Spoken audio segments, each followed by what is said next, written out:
Hi everyone, Katie here. Welcome to another scrapbook layout.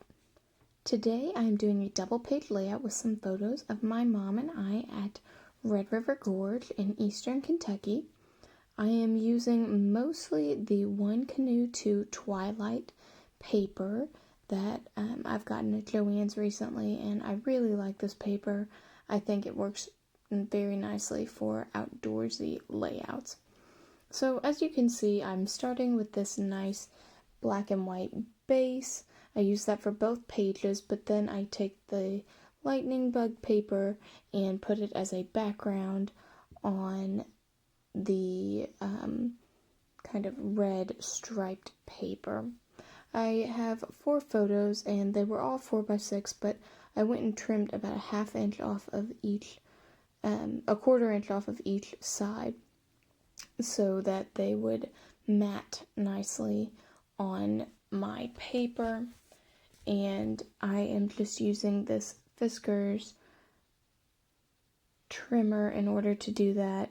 I've had this trimmer for years and really like it, so I definitely recommend that. As I am trimming this, I want to make sure that we stay fairly centered in the photos and I don't cut out too much of the background, because Red River Gorge is absolutely beautiful and I want to be able to see it.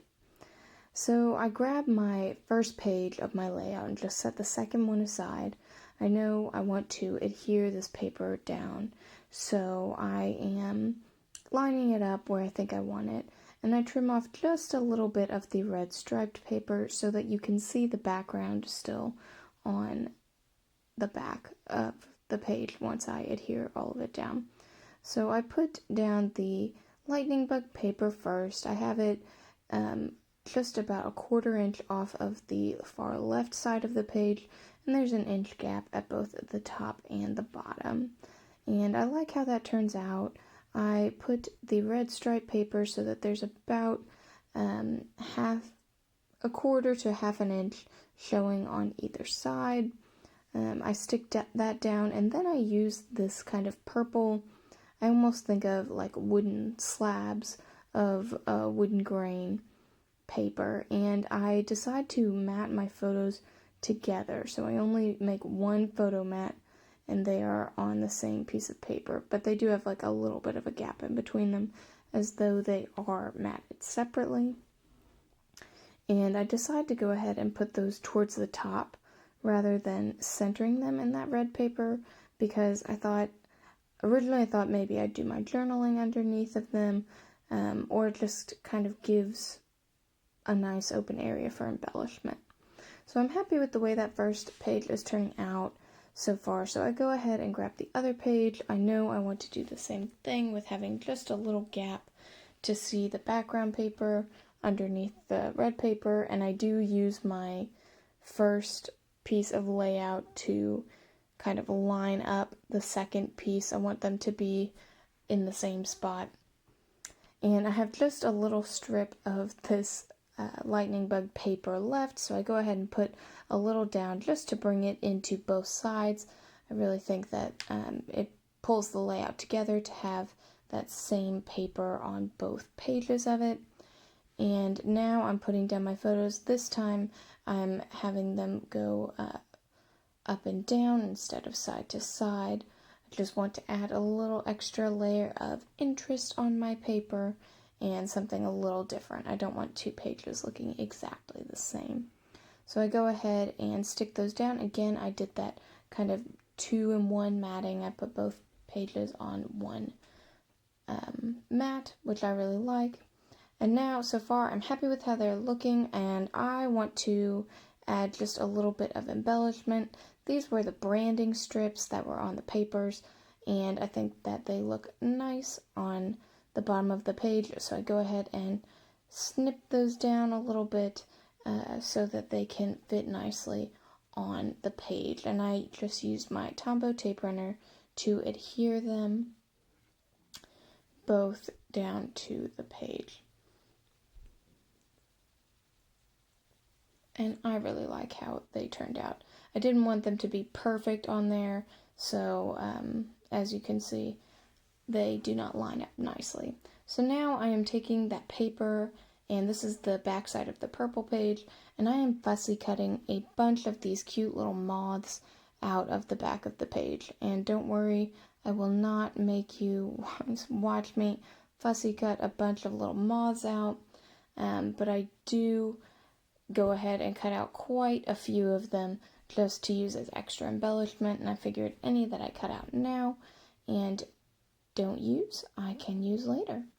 So now I start thinking about my title. I grab my thickers to see what I want to use, and I go ahead and grab these puffy black thickers that say "Get Away." We did go to Red River Gorge over our fall break. It was a nice little getaway. I mean, it is still 2020. We're not making any big trips anywhere, but we are lucky enough to live in Kentucky, so we are able to go to the Gorge pretty easily. So I thought Getaway was a perfect title. And now I'm taking those little moths and putting them around, trying to find places that I want them to go.